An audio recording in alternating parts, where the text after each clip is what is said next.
Hi, this is Chris at Highline Guitars, and you're watching episode 113 from the Luthier's Workbench. Now, in episode 112, I started the first of a two-part series on making a guitar neck. And unfortunately, I neglected to mention in that what my goal was in doing this two-part series. And I don't want to mislead anybody or make you think that there's going to be things that I'll talk about that I'm not actually going to talk about. For example, I'm not going to get into the installation of frets and how to do the fretwork because I've talked about that in other videos. Instead, what I wanted to focus on was the woodworking aspect of making a guitar neck. So I think that's what the part of making guitars that people seem to really get hung up on is making a guitar neck. And so I wanted to kind of explain that to show you at least the techniques that I use. Now, it's important to understand I rely on both CNC technology as well as hand building technology. So if you don't have a CNC machine, a lot of this isn't really going to apply to what you're trying to do. If you have a CNC machine or are thinking about using a CNC machine, I think you'll find this video interesting in that one of the things that I try to do is balance the use of CNC technology with the old school hand building technology, because when you do that, you'll find that you can make necks better, faster, and more efficiently than if you rely just on CNC technology. So that's kind of what we're going to be focusing on as I continue with part two. So let's jump in and get started here. In the last episode, I explained how I prepared the neck blank from a slab of maple. And in this episode, I'm going to fabricate the fretboard, the neck shaft, and then I'll bring the two together.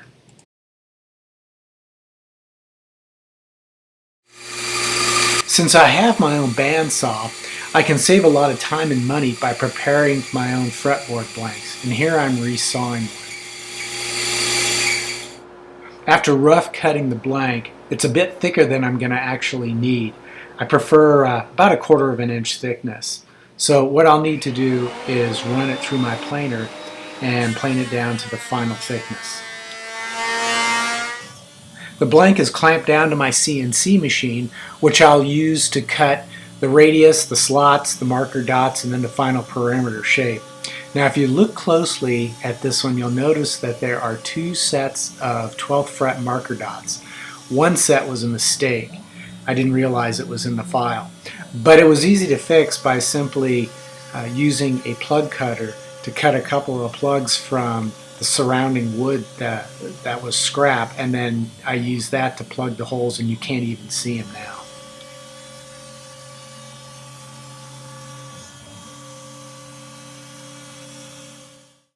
Remember the neck blank that I made in the last episode? Well, now it's going to get carved into a finished neck. I'll start by planing the top surface flat with my CNC machine.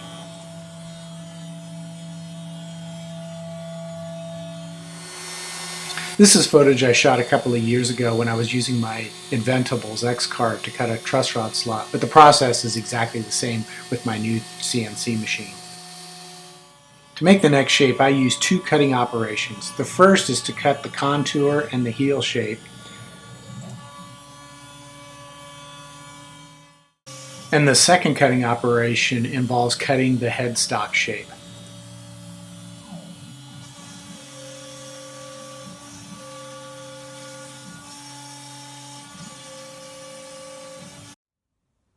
Once the fretboard and the neck shaft are complete, I can install the truss rod and then glue the two together.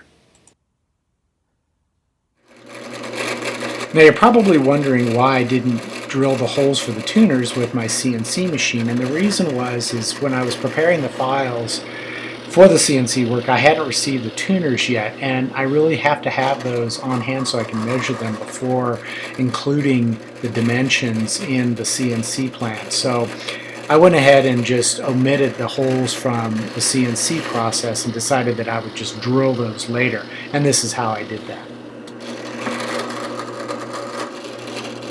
I'm using a sacrificial backer board to help reduce tear out, and even though I'm using a brad point drill bit, there can still be a little bit of tear out that can occur even with the backer board.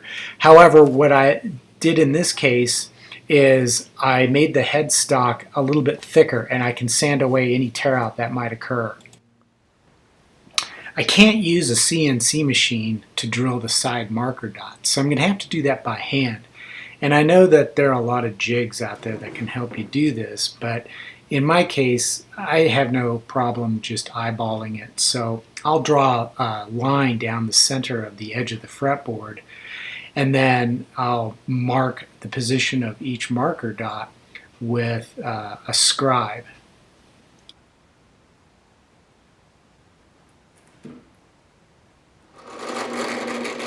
Then it's off to the drill press, where I will drill those marker dots with a 3/32 inch diameter drill bit. For the top and side marker dots, I'm going to be using a glow-in-the-dark epoxy.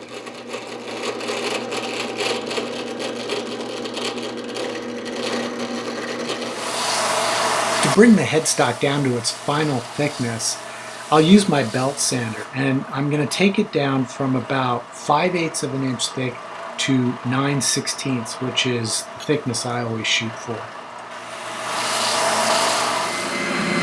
Here I'm using my oscillating spindle sander to remove some of the tool marks from the sides of the headstock.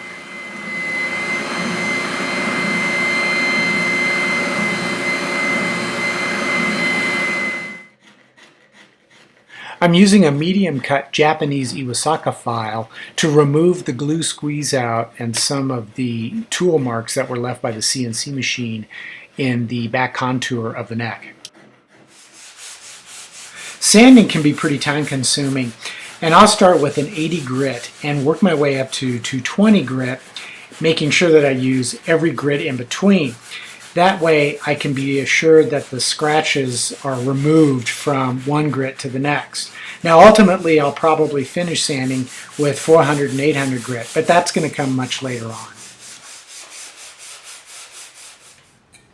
I like to check the progress of my work with the bright light held up close and then moved over the surface so I can see the transition between light and shadow. That will amplify any defects in the wood. Well, that pretty well covers everything that I wanted to talk about as far as woodworking or working the wood to make a guitar neck. And you'll notice I haven't talked about sanding the fretboard. And when I CNC'd the radius, it was pretty accurate. But there's still very fine tool marks that you can see in the surface. Plus, I like to fine-tune that radius and make sure it's exactly perfect from end to end and from side to side. But I can't do that yet because I still need to put in the fret marker dots. And as I mentioned before, I'm going to be using a glow-in-the-dark epoxy. And I haven't got it yet. It hasn't arrived. So I can't do that sanding yet, and therefore I can't install the frets yet. But to keep this project moving, I can continue making the body, because now that I have the neck, I can measure the thickness of the heel and the fretboard along the center line of the neck, and then I'll just add in the height of the fret wire. And by subtracting the minimum height of the bridge off the body, I can calculate how deep the neck pocket needs to be. So I can at least set up those files and CNC the body, and then I will continue sanding the body, get that ready for paint, and hopefully by the time the epoxy arrives, all I'll need to do is fill those marker dots. I'll sand this surface with about a 400 grit up to about 1,000 grit, install the fret wire, and then I'll be ready to install the neck and finish the guitar. So, whew, sounds like a lot of work, but you know it is. But it's work that's a lot of fun to do. So, until next time, if you don't already subscribe to my YouTube channel, I highly encourage that you do so, because that'll give you the opportunity to see when I post new videos. And as it stands right now, I'm putting 2 videos up a week. I put on Wednesdays my quick tips, which is usually only several minutes in length, and it's just a simple quick tips on guitar building. And then on Fridays, I'll put up the longer From the Luthier's Workbench video. And I plan to continue doing that for the foreseeable future. Who knows, that could change. But for now, that's what I'm doing. And if you want to stay up to date on what's happening and be made aware of when those videos are posted, I do encourage you to subscribe. So I hope you have a great weekend and a great week ahead. We'll see you in the next quick tips, the next From the Luthier's Workbench, and take care.